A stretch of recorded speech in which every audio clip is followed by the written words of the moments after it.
odayaal iyo nabadoonna ka tirsan beelaha warsangeli iyo ciise harti ee abgaal oo muqdisho kulan ku yeeshay ayaa ku horyimid caleemasaarkii maanta loo sameeyey imaam daahir imaam maxamuud imaam cumar kaasoo loo caleemasaaray imaamka guud ee Mudullood. odayaashan ayaa sheegay in ka soo horjeedaan caleemasaarkii imaamka cusub ee Mudullood waxaana iyagoo hadlaya ay sheegeen sidan.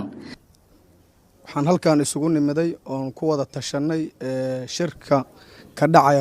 Royal Plaza oo lagu sheegay magaca Mudullood kana duwan oo magac isfahan iyo dad dana gaar ah ay yihiin labadan beeloodi banaankii ka joogan wixii ka soo baxana ma ayidi doonaan insha Allah. waxaa intaas dheer ninka hadda waa la caleemasaar la leeyahay wuxuu ka soo jeedaa nimankii suul harti oo dadkan markii horeba si gaar ah u ahay todoba iyo macna iyo wax aan loo jooginba ku metelayay haddana raali uu ka yahay haddii la caleemasaaro iyo haddaan la caleemasaarinba labadan beeloodi wixii maas ka soo baxa ma ayidi doonaan waana qaadacsan yihiin insha Allah. anoo ku hadlayo magacayga iyo magaca beesha aan ka soo jeedaba beesha ciise harti anoo magacoora dhalinyartoora ku hadlaya wixii ka soo baxa Royal Plaza waa ma ayidsanin waana qaadacsannahay. dad ciise haday tagaana waa dad isaga tago dad isfahmay kaliya u tagay waan qaadacsannahay wixii ka soo baxana ma ayidsanin. shirkaas oo la leeyahay waa shir Mudulloodna sidii loo qaban jiray iyo sidii loo rabay iyo sidoo ahay aan ahayn oo si gaar ah loogu takrifalay shirkaas ay isugu yimideen iska warsadeen masaxa ma khalada waxay isu sheegeen shirkaas inuu khalad yahay waxay isu sheegeen shirkaas inaan dadka jira ku metelin waxay isu sheegeen shirkaasu inayna sidii loogu talagalay ooban u dhicin. waxaan sheegaynaa shirkaas inaan lagu khaldamin ma ahan shir loo dhan yahay ma ahan shir Mudullood ma ahan shir Soomaaliyeed waa shir si gaar ah dana gaar laga leeyahay dadkaana ma ahan dad shir lagu metelo shir ay raali ku yihiinna ma ahan shir ay ku qanacsan yihiinna ma ahan shir lagu metelo amba ay jiraan amba maaragtay ay ku waafaqsan sharcigii la rabay waafaqsanna ma ahan. waxaa jira xibno la qaybsaday iyo ciise waxaa jira haaweesha barsangeli rati iyo ciise waxaa jira xibno la qaybsaday xibnahaas iyo shaqadoodana waxaa guddoomiye nooga ahay markii noogu dambaysay madaxweyne cali mahdi maxamed waa la beddelayna ma maqlin. waxaa noo soo baxday Mudullood inuu qaybsaday erga dhedhelaho erga hoosaada oo cali mahdi guddoomiye ka ahay haddii la qaybsaday ergadina waxaan maqalnay 14 xibnooday ahayd 2 xibnood ciise la siiyaan maqalnay 3 warsangeli la siiyaan maqalnay 9 in walaalahayna suul qaateenaan maqalnay. shirkaas oo Royal Plaza ka dhacaya walaalahayna ciise rati iyo warsangeli rati waa qaadaceen waxay sheegayaan inay iyaan shirkaas waxay ku qaadaceen ay tahay nidaam xumo qaybsi xumo guriga guddoomiyaha ka dhacday cali mahdi maxamed madaxweyne cali mahdi maxamed warqadda uu ku qoran yahay oo infiitada shirkaas qaybta lagu qaybshay. nabadoonnadu siday uga hadleen dhammaantaynaan uga hadalna waxaan meeshaan isugu nimid maanta waa ashtako aan ka ashtakoonayno nidaam xumo iyo maamul xumo ka jirta qowmiyadda isku magacaawda Mudullood. mar walba waxaan aragnaa inaysan hab ay ku habboon tahay ama systemka dad ay wax ku qaybsadaan inaysan meesha awlin. waxaa maanta halkan isugu yimid rabana inay baaq ka gudbiyaan 2 beelood oo walaalo ah ciise rati abgaal iyo warsangeli rati abgaal waxay ka arrinsadeen masiirkooda imaam daahir imaam maxamuud imaam cumar ayaa maanta loo caleema saaray imaamka guud ee beelaha mudulood kadib xaflad ka dhacday muqdisho xafladaasi dadkii goobjoog ka ahaa waxaa ka mid ahaa madaxweynihii hore ee dalka cali mahdi maxamed iyo senator muuse suudi yelxow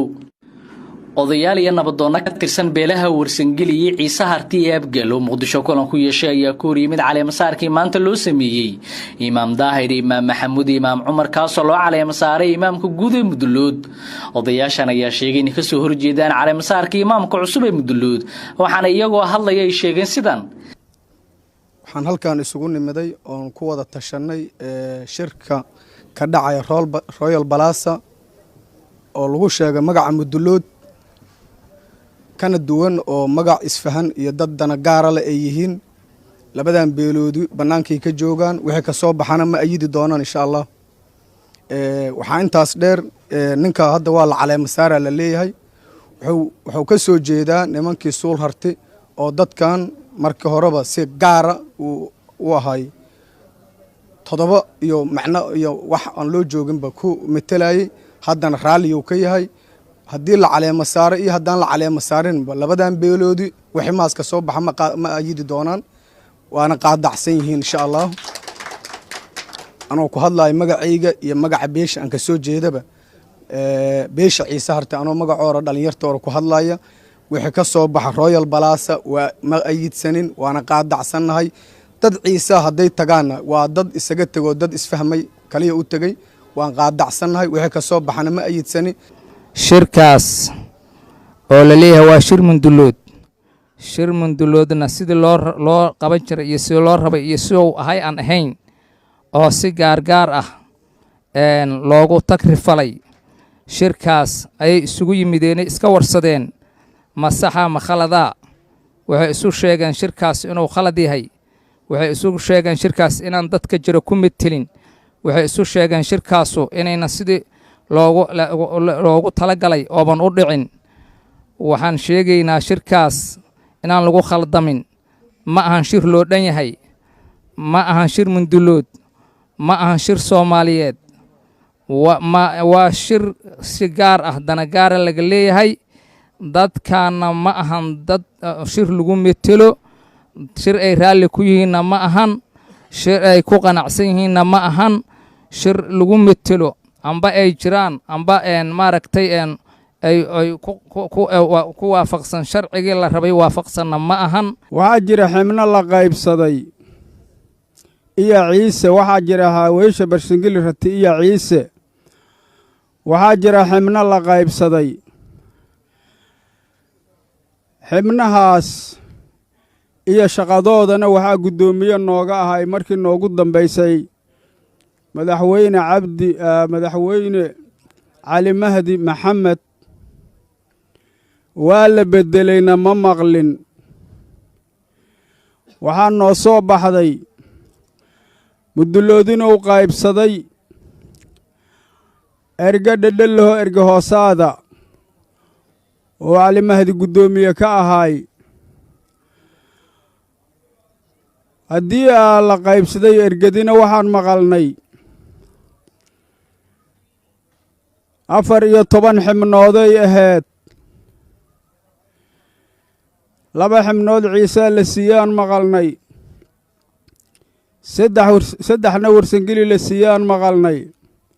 9 in walaalahayna suul qaateenaan maqalnay shirkaas oo royal balasa ka dhacaya walaalahayna ciise rati iyo warsangeli rati waa qaadaceen waxay sheegayaan inay iyaan shirkaas waxay ku qaadaceen ay tahay nidaam xumo qaybsi xumo guriga guddoomiyaha ka dhacday cali mahdi maxamed madaxweyne cali mahdi maxamed warqadda uu ku qoran yahay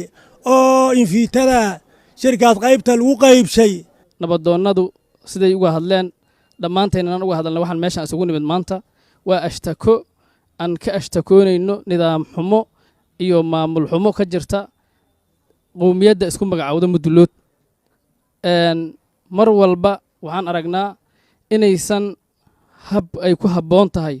ama sistamka dad ay wax ku qaybsadaan inaysan meesha awlin waxaa maanta halkan isugu yimid rabana inay baaq ka gudbiyaan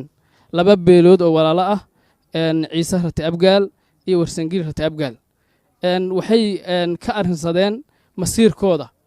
imaam daahir imaam maxamuud imaam cumar ayaa maanta loo caleemo saaray imaamka guud ee beelaha Mudulood kadib xaflad ka dhacday Muqdisho.